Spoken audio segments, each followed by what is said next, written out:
life went on. We finally had moved to a place, once again a rural area, that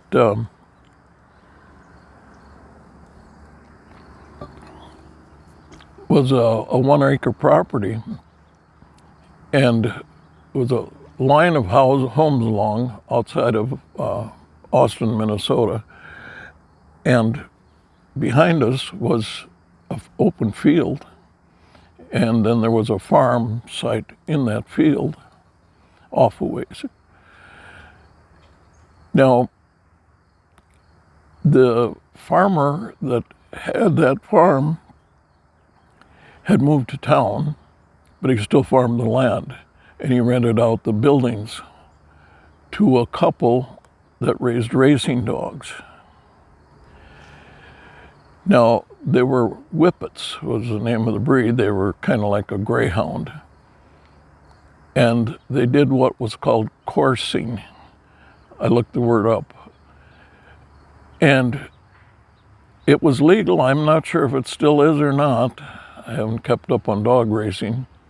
But coursing was they would trap rabbits and put their dogs in pens, and with the open fields around them, they would turn the rabbit loose and then turn the dogs loose and let the dogs chase the rabbits. And that's how they trained for racing dogs.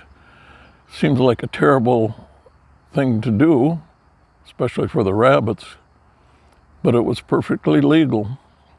Now, what worried me and other people in our neighborhood was these dogs chasing these rabbits were in a frenzy chasing them, dedicated to catching those rabbits. And sometimes they would run awfully close to our homes. And I always warned the boys that if you see those dogs are out there chasing the rabbits, come in the house and just keep away from them. Because those dogs are, who knows what would happen if they would come by too close.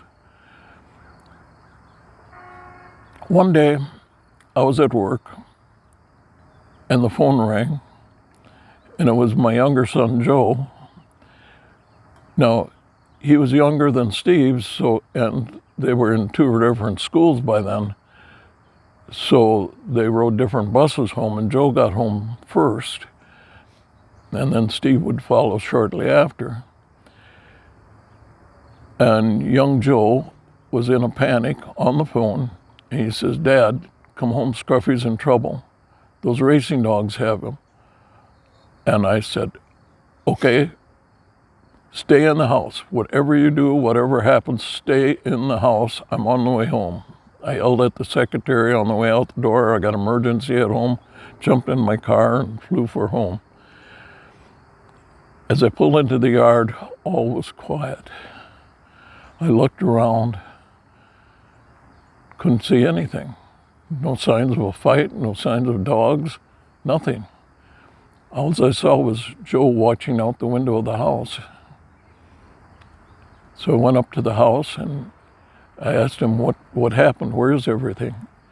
He said, and he told me what had happened. The dogs came chasing the rabbit through our yard, and we had a cat at that time. And the cat normally was outside during the day, and it was. And the dog's attention, because it couldn't catch a rabbit, I suppose, turned to the cat, and they attacked the cat. Now, Scruffy and the cat were not good friends. They were dog and cat type of companions. He put up with the cat because it belonged there, just like he guarded that property because it belonged there. So when these racing dogs, and there was 3 of them, 3 of the racing dogs that had attacked the cat, Scruffy went to the cat's defense. Now, these dogs aren't real heavy, but they're more than twice the size of little Scruffy, and there were 3 of them. So I'm sure it wasn't much of a fight.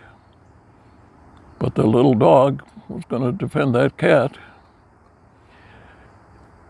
And there was no sign of anything. Joe told me the story, and I went out in the yard, started looking around, and I spotted a little patch of red fur under a bush. And I walked over towards it, thinking, oh my God, this is terrible, the poor Scruffy. But I got over there, and I reached down and I touched it, and I felt a pulse, a heartbeat. He's still alive. That little dog, whose heart was as big as the rest of his body, and that big heart was still beating. So I scooped him up, grabbed a towel from the house, yelled at Joe to watch, and for his brother to be home pretty soon, tell him where I'm at. I'm at the veterinarian. Put little Scruffy in the car and took off for town. I got to the veterinarian, carried that little patch of hair and bones and into the veterinarian, who just shook his head. And he says, I'll do what I can. And I went out into the waiting room and waited. Eventually he came out and he said, there's not much left of that little dog.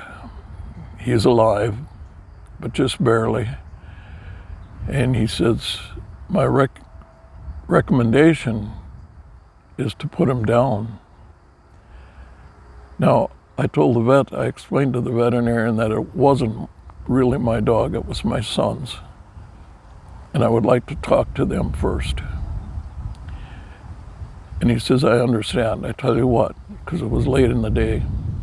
He says, I'll do what I can for your dog, and we'll see how he goes through the night, and I'll call you in the morning and see how he's doing, give you a report. I said, fair enough. I went home and I talked to both the boys, and I told Steve that if he does live, he's going to be crippled severely. He's taken quite a beating. And the veterinarian says in his recommendation that he's put down rather than let him suffer. And Steve agreed that that's probably the best thing. But I said, we'll wait for morning and see what happens. The next morning came and the phone rang, and it was the veterinarian. And he said, well, there's no decision to make. That big heart and that little dog finally quit beating overnight, which didn't surprise anybody. I was very angry. We were all upset in one way or another. Steve missed his little dog. We went out and got another dog. And he asked, what happens to little dogs? Where do they go? Is there a heaven for them? And I said, I really don't know. If you asked a church person, whether it's a pastor, priest, or a rabbi, they probably all have an answer, but I don't know what it is. And I don't know that anybody does know what happens to them. But I says, I do know this. Wherever that little dog wound up, if he ever had an opportunity to meet the devil himself, I know exactly what he'd do. He'd look the devil in the eye and start barking at the top of his lungs and bouncing on the ground as he barked. That's I do know. Thank you.